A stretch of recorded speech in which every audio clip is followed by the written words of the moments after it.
Good morning, everybody. Welcome to CEO Chat. My name is Al Cini. My co-host, Joe Asamendi, is on vacation in California. So, Joe, wherever you are, have a great time.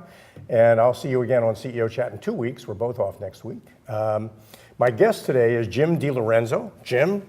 Hi, Al. Always a pleasure to see you. Same here. And welcome to CEO Chat. And I know it's Jim DeLorenzo, Public Relations. Yes, sir. And everybody out there is probably a little confused. Public Relations is advertising, isn't it? It's another form of marketing. Okay. Advertising, public relations, marketing, they all kind of fall under the same umbrella. Mm-hmm. But I look at public relations as a separate discipline, something that I've worked all my life to achieve and to refine, and I'm still working on it. Well, and the power of it is what I say about you is more effective than what you say about yourself. That's true. When I'm out there talking to the world about how great what you do is, that's more effective. That's more likely to get you business than if you're out there preaching from a soapbox about how great. Exactly, because I don't want to be out there talking about me. Mm-hmm. In my case, I don't want to be talking about me. I'm talking about my clients. I'm talking about the people who I believe in and I work with. Right. And right. I like to carry through that message of I believe in these people. Mm-hmm. You can too. Mm. So it's more of a heart sell than it is a head sell. Which is more engaging and more likely to get you business. And what everybody wants is to win lifelong customers. Right. The way you do that is by getting them to know, like, and trust you. We have a friend, Bill Borton, who says that all the time. That's right. And knowing, liking, and trusting you is a function of what you read about somebody or see about somebody or hear about somebody. Right. It's all about the learned experience. It's about the learned information that you hear about somebody. Great. Whether it be from a friend, whether it be from a newspaper article. The newspaper articles are less compelling these days because hardly anybody is looking at print, but looking at it online. Whether it be on TV or radio. Social media posts, those Social kinds of media things. is very, very important right now. So all those touch points are an important part of the way you build your business. And it's so great to have you on the program because I know the people who watch our program are people who own companies. They're people who are responsible for marketing in those companies. They may not be really clear on this, and what they're looking for really is somebody to partner with who can help them through that. So, right. So if I had something I wanted people to buy, and I wanted you to generate some buzz about it, how does that process start? Well, I like to learn as much as I can about my clients in the early stages so that I have a good feeling for what they do, what they believe, what their vision for their company or their product or service is. I'll use, for an example, yesterday I met with a gentleman for 2 hours. I started working with him about a week ago. And the 2 hours that we spent yesterday was primarily to get a little bit more background about who he wants to tell his story to. What is the audience that he is targeting to sell his company to? Right. So I sat with him for 2 hours in which we discussed what his current clients are like, how he found his current clients, where he looks for clients or in the future, what his clients read, what his clients pay attention to. Are there blogs? Are there websites? Are there programs on TV or radio that he knows his clients are looking at? Oh, okay, great. So I'm looking into that research to try to define what targets I should shoot for. And then my next meeting with him will be discussing his vision for where he wants to go with the business, and who he wants to, what he wants to promote early on. Okay. So I know in his case, we would like to do something more of his reputation in business, the successes he's had. So I'll be interviewing his current clients to get some feedback about what they see in him and why they trust him. Okay. And then I can share that with potential clients for him. Oh, that's great. So you write the copy. I mean, I'll tell you what it is I'm trying to accomplish. I will You'll do write the copy. interviews. I'll do the research. I'll do the writing. I'll present it to the client. And then together we'll go out and say, okay, this message works for me. Who are you going to tell it to? Who am I going to tell it to? Right. And then you can figure out based on your research in the industry whether we should go to trade journals about this or to the public press. Yep. Okay. The consumer or general interest magazines and trade, or a trade press, whether it be a particular industry. In this case, it's legal. So the legal industry, what are they reading? What are they looking at? What influences them? Got it. So it doesn't make any difference then whether I'm making something I want people to buy, or whether I'm delivering a service that I want people to buy. It makes a difference in that the deliverable on their end is different. So you really want to make sure that say I do a lot of work for a special event in Philadelphia each year, the Wizard World Comic Con. And my charge there is not only to get the celebrities that are coming into town to be interviewed on local TV and radio, but also to influence the ticket sales. Oh, okay, right. So we want you want people to know this event is coming up. Right. We want them to be able to go out and buy tickets and sell the 4 days out. Right. Well, that makes you do it by talking to the people that are going to make it fun to be there. Exactly. You don't do it by talking about you need to buy tickets for this event. Right. You want people to become interested and then go and buy those. So when Lou Ferrigno tickets. is announced as a guest, the Incredible Hulk. Oh, that's. I'll get Lou on. It's a name from the past. On with Dom Giordano on 1210, cool. or Chris Stegall on 1210, or Angela Cataldi on WIP, and they can talk about what they're doing, and then you can also say, "I'll be in Philadelphia all weekend. Come and see me." No, this is great. I mean, it's also important with those connections. That's a Rolodex that you have. These connections in the media or people that you know Yes. that are always looking for content. They're always looking for people to talk to. They always need to tell a story, because that's how they keep their audience engaged. That gets us to your LinkedIn profile, because on your LinkedIn profile it says how to shift from storytelling to story selling. Right. So talk about that shift. When I first started working outside of sports, I had worked in sports for the first half of my career probably at the time. And when I started working for a technology company, one of the things that got me the job with the technology company was my ability to tell a story. And I described it as, I'm going to tell your story, but I'm also going to sell your story. And for me, story selling is making sure that somebody in the media or somebody that's of influence says, I want to talk about that. I want to meet this person. I want to find out more about this. I want to close on that. I want to find out about that. So that third-party validation helps the client, because all of a sudden it's not me talking about them. It's me talking about them to the media, and then the media saying, yeah, that's a good story, I'm going to talk about it. Well, that's and you just outlined what sounds like a pretty diverse background. You said you used to be in sports. Yes. And then you worked for a technology company. Yes. So the PR is PR then. Public relations PR is about is learning what you're trying to connect with. Right. And helping you connect with it. I often describe to people who ask me, how would you approach a new industry or a new sector or a new business?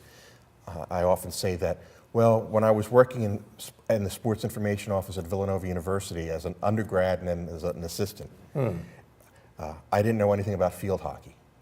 But I went out and I learned about the sport. I learned about the athletes. I learned about the coaches. And I watched games. And then I was able to go out and tell stories about the field hockey team that got people to write about the field hockey team. Wow. It's the same approach that I take with a legal software client or a fair trade call center that I'm working with right now. And I go out and I research the client. I research the potential targets, and I learn about it. And I'm able to take my ability to ramp up quickly and learn a subject and use that to my advantage to help my clients. I could see how that could be really effective. Your core skill then is curiosity. Yes. I'd say, because you're really kind of in the curiosity business. I'm interested, I'm curious, I'm inspired by different things. Got it. And when you tap into the power of the innovation that you're hearing about, then you can relate to the audience that doesn't know about it but needs to know about it. Right. Then you can build that bridge. Because oftentimes I'm an outsider too. And okay, that resonates with me. That makes sense to me. Oh, okay, how can I communicate that to someone who doesn't know about it? Like I didn't know about it maybe 6 weeks ago. Yeah, really powerful stuff. We need to take a break, Okay. but we'll be back in a minute with Jim DeLorenzo here on CEO Chat. So you guys will come back. Great. This is great. Hi, I'm Charlie Timmons, and What's Your Story? I'm the new host of What's Your Story here on RVN-TV. Stories fascinate us. And each week, my guests will share their journey from clarifying their superpowers to pivoting their journey to creating the impact that they're trying to make in their world. I'll make conversations authentic with insights and practical advice that you can apply immediately. So join me at 12:30 p.m. East each Friday here on RVN-TV. And start your weekend on a positive up note.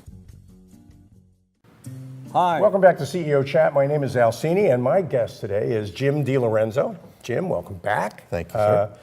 I've also learned talking with you that you've got some news for us. You've got a program coming on the air on RVN in September, isn't that right? Yes, that's right. I'll be hosting a show called Press Conference here on RVN-TV. And the idea behind Press Conference for me is I meet a lot of interesting people, whether it be in sports, whether it be in business, whether it be in the arts, whether it be entertainment. I meet a lot of interesting people all the time. And I want to bring some of those interesting people and their stories to an audience, the audience here at RVN-TV. At the same time, I'm also going to be bringing on some of the people who report the news or cover the news.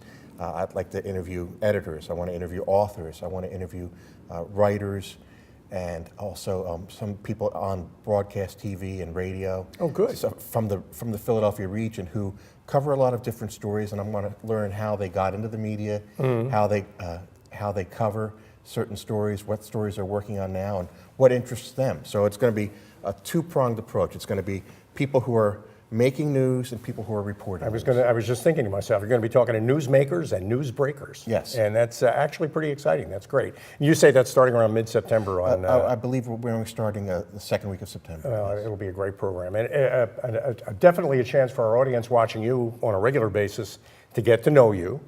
But I'm going to keep talking a little bit about why they should be calling you even if they don't watch the program. Certainly. And that is what you can do for them. So if I'm out there and I'm trying to make a connection with the market, which is tricky in the 21st century because people don't consume media the way they used to. We're very fractured in what binds us together now, whether it be a TV show. We used to watch a certain show at a certain time every week. Yeah, that's... Now it's like, I watched that. I'll watch it all in one sitting on a weekend. I binge watched the whole season of exactly. Whatever. Whereas there was an advertisement recently for the new Magnum PI reboot. I saw that. Yeah. And they said it was going to be Monday nights at 10. I'm thinking Monday nights at 10 is not Magnum. Thursday nights at 8 is Magnum, because that's when I started when I was in college. Yeah, that's the way it used to be. But it isn't even that way at all for anybody anymore, especially millennials. They consume what they want to consume when, and a free tweet could actually be more effective than a big billboard on I-95. I'm a big believer in the power of Twitter to tell stories, and I always used to say that if you could get your story into 140 characters. Now it's 280 characters. Yeah, I know. But if you have your message refined enough, you can get to that point where you can tell a story quickly, but you can also link to other media. Right. So a lot of times what I do with Twitter is I'll post a story that's appeared in an online space, whether it be a newspaper website or whether it be a magazine website or a blog. I'll put a link in, I'll put a piece of artwork with the link, and I'll do a brief synopsis of why I think this is an interesting story, and I'll put that out there. And then you'll put that out there, and that'll draw people to the content that needs to connect them with the people who are your clients. Right. Okay, and that's another point we kind of made before the program. In a way, these days it's like farming, where you plant a lot of seeds, and then you water those seeds, and you do that on a continuing basis. It's nurturing the idea, nurturing the story, refining the messages, so that when you are out there and you really want to have your message buttoned down, you really have your message refined to the point where everybody's on board with it, whether it be a small company or a big company, everybody's on board with it, and then you take it outside. Okay. In the sports world, I used to phrase it as, you want to win in your own backyard first, and then win in the neighborhood, and win worldwide potentially. You just sort of keep expanding out. Well, that's I think that's great advice. People who are watching the program may be under the impression that you buy an ad or you buy a billboard and you're done. The truth is, it's the beginning of a process Right. that doesn't even have to cost that much. It could be less expensive. A press release or a story selling mode, it's not an event, it's a process. Right. For me. Good. So it's somebody puts a billboard up, that's great.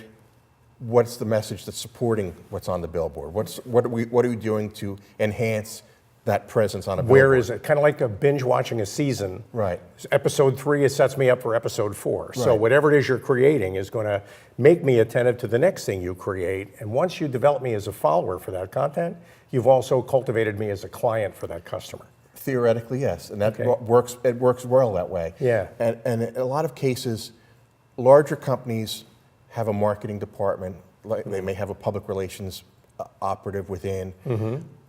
But are they in sync? Are they working together? Is everybody on the same page? Because the marketing message and the public relations message, and even the branding message, need to be in sync. And you help with that too? Yes. Okay. And I like to work with marketing professionals. I like to work with branding professionals. I approach it from the PR standpoint. I think PR is a separate and distinct discipline. Sure. A lot of marketers will tell you that they do PR. A lot of PR people will tell you they do marketing. A lot of others will say, all right, I'm a specialist in social media. Everybody has their own particular stage. niche. Yeah. But I like to stay in my lane, if you will. It's like, you know, I enjoy working with people and learning their stories and telling their stories effectively. And I like working with marketing professionals who are very good at the creative illustrations and the imagery and the packaging. And I like to work with social media people who are up on the latest technology. But I like to bring my point of view into that space. Now, a small business owner or an entrepreneur, they've got their hands full building their company, building their business. Sometimes they think, oh, I can do PR too, or I can do the marketing too. But you're so focused on building the company that, okay, I need somebody to help me with this part, or I need somebody to help me with this part. And that's, in many cases, that's where I come in. And that's where you come in. Yeah. So people out there that are watching the program that own companies or run the sales team in a company, and they're worried about getting their funnel pipeline filled up. I mean, a lot of that is about getting out there with the story selling idea, Right. which is exactly what you do. And they can call you. You're going to give them that contact information a little later on, and the first conversation costs them nothing. Is that right? That's correct. I like to sit down with people, get a feel for them. I like to be one-on-one with them because I like to make that connection for myself. If I can make that connection for myself, then I believe I can make that connection for others. And with their with their prospects, Right. because it's I can hear as you're talking, Jim, you're kind of telling me that you advocate the people that ultimately need to buy my stuff. Right. What is it that they want to read? What is it that they want to know that will get them to get on the phone to call me? And it's the influence. It's the art of influencing people to make a decision to go with you. Oh, that's great. That's terrific. Oh, we're coming up on that part of the program where you get to tell everybody how to reach you. Okay. I just want to ask one more question. Anywhere in the country, doesn't matter where? I've worked with people all over the country, yes. Okay.